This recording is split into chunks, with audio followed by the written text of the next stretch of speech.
things as the head hairs, etc., and the 100 diseases beginning with eye disease, have it as their origin, eye.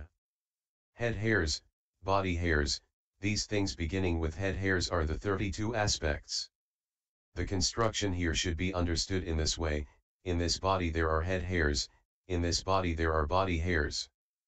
47 No one who searches throughout the whole of this fathom-long carcass, starting upwards from the soles of the feet, starting downwards from the top of the head, and starting from the skin all round, ever finds even the minutest atom at all beautiful in it, such as a pearl, or a gem, or beryl, or aloes 14, or saffron, or camphor, or talcum powder. On the contrary, he finds nothing but the various very malodorous, offensive, drab-looking sorts of filth consisting of the head hairs, body hairs, and the rest. Hence it is said, in this body there are head hairs, body hairs, urine. This is the commentary on the word construction here. Development. 48 Now, a clansman who, as a beginner, wants to develop this meditation subject should go to a good friend of the kind already described, 3.6173, and learn it. And the teacher who expounds it to him should tell him the sevenfold skill in learning and the tenfold skill in giving attention. The sevenfold skill in learning herein, the sevenfold skill in learning should be told thus: 1. As verbal recitation. 2. As mental recitation. 3. As to color. 4. As to shape. 5. As to direction. 6. As to location. 7. As to delimitation. 49.1. This meditation subject consists in giving attention to repulsiveness. Even if one is master of the Tipika, the verbal recitation should still be done at the time of first giving it attention. For the meditation subject only becomes evident to some through recitation, as it did to the two elders who learned the meditation subject from the elder Mahadeva of the hill country, Malaya. On being asked for the meditation subject, it seems, the elder 242 gave the text of the 32 aspects, saying, "Do only this recitation for 4 months." Although they were familiar respectively with 2 and 3 piyakas, it was only at the end of 4 months of recitation of the meditation subject that they became streamenterers, with right apprehension of the text. So the teacher who expounds the meditation subject should tell the pupil to do the recitation verbally first. 50 Now, when he does the recitation, he should divide it up into the skin pentad, etc., and do it forwards and backwards. After saying head hairs, body hairs, nails, teeth, skin, he should repeat it backwards: skin, teeth, nails, body hairs, head hairs. 51 Next to that, with the kidney pentad, after saying flesh, sinews, bones, bone marrow, kidney, he should repeat it backwards: kidney, bone marrow, bones, sinews, flesh, skin, teeth, nails, body hairs, head hairs. 52 Next, with the lungs pentad, after saying heart, liver, midriff, spleen, lungs, he should repeat it backwards: lungs, spleen, midriff, liver, heart, kidney, bone marrow, bones, sinews, flesh, skin, teeth, nails, body hairs, head hairs. 53 Next, with the brain pentad, after saying bowels, entrails, gorge, dung, brain, he should repeat it backwards: brain, dung, gorge, entrails, bowels, lungs, spleen, midriff, liver, heart, kidney, bone marrow, bones, sinews, flesh, skin, teeth, nails, body hairs, head hairs. 54 Next, with the fat sextad, after saying bile, phlegm, pus, blood, sweat, fat, he should repeat it backwards: fat, sweat, blood, pus, phlegm, bile, brain, dung, gorge, entrails, bowels, lungs, spleen, midriff, liver, heart, kidney, bone marrow, bones, sinews, flesh, skin, teeth, nails, body hairs, head hairs. 55 Next, with the urine sextad, after saying tears, grease, spittle, snot, oil of the joints, urine, he should repeat it backwards, urine, oil of the joints, snot, spittle, grease, tears, fat, sweat, blood, pus, phlegm, bile, brain, dung, gorge, entrails, bowels, lungs, spleen, midriff, liver, heart, kidney, bone marrow, bones, sinews, flesh, skin, teeth, nails, body hairs, head hairs. 243. 56 The recitation should be done verbally in this way 100 times, 1,000 times, even 100,000 times. For it is through verbal recitation that the meditation subject becomes familiar, and the mind being thus prevented from running here and there, the parts become evident and seem like the fingers of a pair of clasped hands. 15 Like a row of fence posts. 57 2. The mental recitation should be done just as it is done verbally. For the verbal recitation is a condition for the mental recitation, and the mental recitation is a condition for the penetration of the characteristic of foulness. 16. 58 3. As to color, the color of the head hairs, etc., should be defined. 4. As to shape, their shape should be defined too. 5. As to direction, in this body, upwards from the navel is the upward direction, and downwards from it is the downward direction. So the direction should be defined thus, this part is in this direction. 6. As to location, the location of this or that part should be defined thus, this part is established in this location. 59 7. As to delimitation, there are two kinds of delimitation, that is, delimitation of the similar and delimitation of the dissimilar.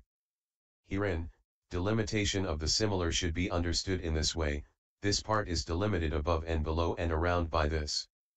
Delimitation of the dissimilar should be understood as non-intermixedness in this way, head hairs are not body hairs, and body hairs are not head hairs.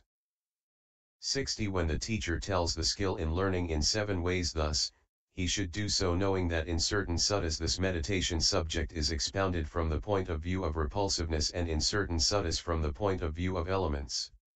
For in the Mahasatipatthana Sutta, DN 22, it is expounded only as repulsiveness.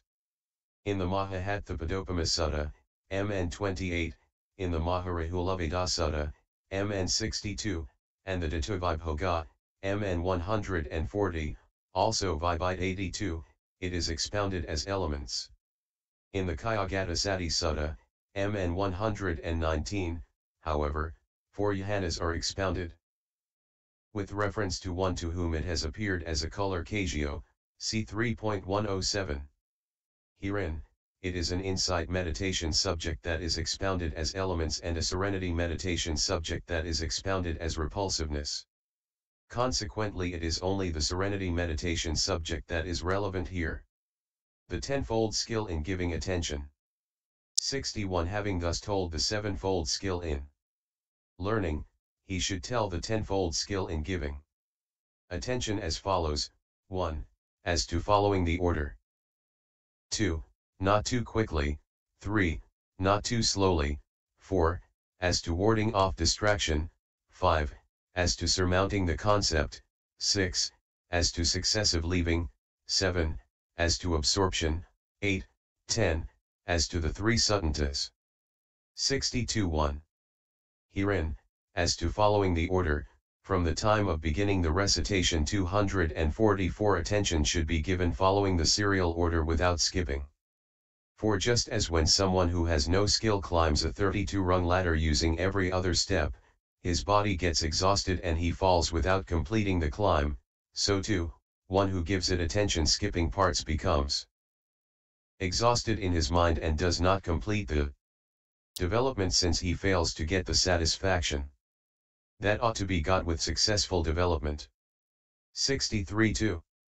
Also when he gives attention to it following the serial order, he should do so not too quickly. For just as when a man sets out on a 3-league journey, even if he has already done the journey out and back 100 times rapidly without taking note of turnings to be taken and avoided, though he may finish his journey, he still has to ask how to get there. So too, when the meditator gives his attention to the meditation subject too quickly, though he may reach the end of the meditation subject, it still does not become clear or bring about any distinction.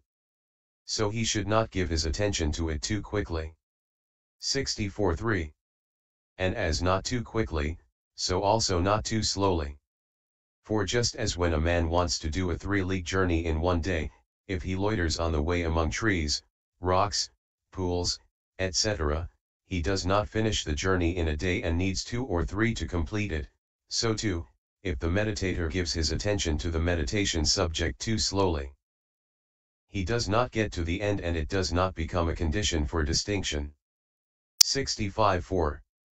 As to warding off distraction, he must ward off temptation to drop the meditation subject and to let his mind get distracted among the variety of external objects. For if not, just as when a man has entered on a 1-foot-wide cliff path, if he looks about here and there without watching his step, he may miss his footing and fall down the cliff, which is perhaps as high as 100 men, so too, when there is outward distraction, the meditation subject gets neglected and deteriorates. So he should give his attention to it, warding off distraction. 66.5. As to surmounting the concept, this name-concept beginning with head hairs, body hairs must be surmounted and consciousness established on the aspect repulsive. For just as when men find a water hole in a forest in a time of drought, they hang up some kind of signal there such as a palm leaf, and people come to bathe and drink guided by the signal. 245. But when the way has become plain with their continual traffic, there is no further need of the signal and they go to bathe and drink there whenever they want, so too, when repulsiveness becomes evident to him as he is giving his attention to the meditation subject through the means of the name-concept head hairs, body hairs, he must surmount the concept head hairs, body hairs, and establish consciousness on only the actual repulsiveness. 67.6. As to successive leaving, in giving his attention he should eventually leave out any parts that do not appear to him. For when a beginner gives his attention to head hairs, his attention then carries on till it arrives at the last part, that is, urine, and stops there, and when he gives his attention to urine, his attention then carries on till it arrives back at the first part, that is, head hairs, and stops there. As he persists in giving his attention thus, some parts appear to him and others do not. Then he should work on those that have appeared till one out of any two appears the clearer. He should arouse absorption by again and again giving attention to the one that has appeared thus. 68. Here is a simile. Suppose a hunter wanted to catch a monkey that lived in a grove of 32 palms, and he shot an arrow through a leaf of the palm that stood at the beginning and gave a shout. Then the monkey went leaping successively from palm to palm till it reached the last palm, and when the hunter went there too and did as before, it came back in like manner to the first palm, and being followed thus again and again, after leaping from each place where a shout was given, it eventually jumped onto one palm, and firmly seizing the palm shoot's leaf spike in the middle, would not leap any more even when shot, so it is with this. 69. The application of the simile is this. The 32 parts of the body are like the 32 palms in the grove. The monkey is like the mind. The meditator is like the hunter. The range of the meditator's mind in the body with its 32 parts as object is like the monkey's inhabiting the palm grove of 32 palms. The settling down of the meditator's mind in the last part after going successively from part to part when he began by giving his attention to head hairs is like the monkey's leaping from palm to palm and going to the last palm. 246. When the hunter shot an arrow through the leaf of the palm where it was and gave a shout. Likewise in the return to the beginning. His doing the preliminary work on those parts that have appeared, leaving behind those that did not appear while, as he gave his attention to them again and again, some appeared to him and some did not, is like the monkey's being followed and leaping up from each place where a shout is given. The meditator's repeated attention given to the part that in the end appears the more clearly of any two that have appeared to him and his finally reaching absorption, is like the monkey's eventually stopping in one palm, firmly seizing the palm shoot's leaf spike in the middle and not leaping up even when shot. 70. There is another simile too. Suppose an alms food eater bhikkhu went to live near a village of 32 families, and when he got 2 lots of alms at the first house he left out 1 house beyond it, and next day, when he got 3 lots of alms at the first house he left out 2 houses beyond it, and on the 3rd day he got his bowl full at the first house, and went to the sitting hall and ate, so it is with this. 71. The 32 aspects are like the village with the 32 families. The meditator is like the alms food eater. The meditator's preliminary work is like the alms food eater's going to live near the village. The meditator's continuing to give attention after leaving out those parts that do not appear and doing his preliminary work on the pair of parts that do appear is like the alms food eater's getting 2 lots of alms at the first house and leaving out 1 house beyond it, and like his next day getting 3 lots of alms at the first house and leaving out 2 houses beyond it. The arousing of absorption by giving attention again and again to that which has appeared the more clearly of 2 is like the alms food eater's getting his bowl full at the first house on the 3rd day and then going to the sitting hall and eating. 72.7. As to absorption part by part. The intention here is this: it should be understood that absorption is brought about in each one of the parts.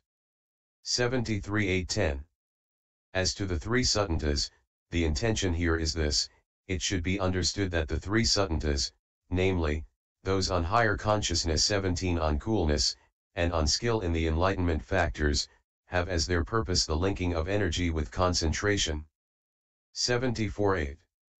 Herein, this sutta should be understood to deal with higher consciousness, bhikkhus. There are 3 signs that should be given attention from time to time by a bhikkhu intent on higher consciousness. The sign of concentration should be given attention from time to time, the sign of exertion should be given attention from time to time, the sign of equanimity should be given attention from time to time. 247. If a bhikkhu intent on higher consciousness gives attention only to the sign of concentration, then his consciousness may conduce to idleness. If a bhikkhu intent on higher consciousness gives attention only to the sign of exertion, then his consciousness may conduce to agitation. If a bhikkhu intent on higher consciousness gives attention only to the sign of equanimity, then his consciousness may not become rightly concentrated for the destruction of cankers.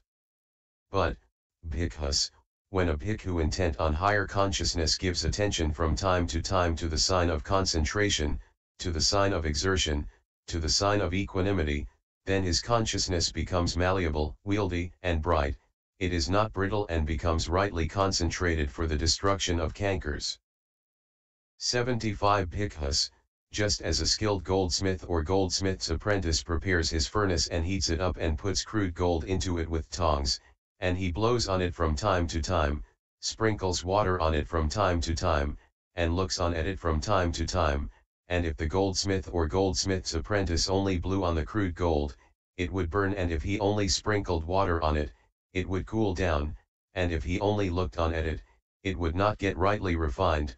But, when the goldsmith or goldsmith's apprentice blows on the crude gold from time to time, sprinkles water on it from time to time, and looks on at it from time to time, then it becomes malleable, wieldy, and bright, it is not brittle, and it submits rightly to being wrought, whatever kind of ornament he wants to work it into, whether a chain or a ring or a necklace or a gold fillet, it serves his purpose. 76. So too, bhikkhus, there are 3 signs that should be given attention from time to time by a bhikkhu intent on higher consciousness, becomes rightly concentrated for the destruction of cankers. 248. He attains the ability to be a witness, through realization by direct knowledge.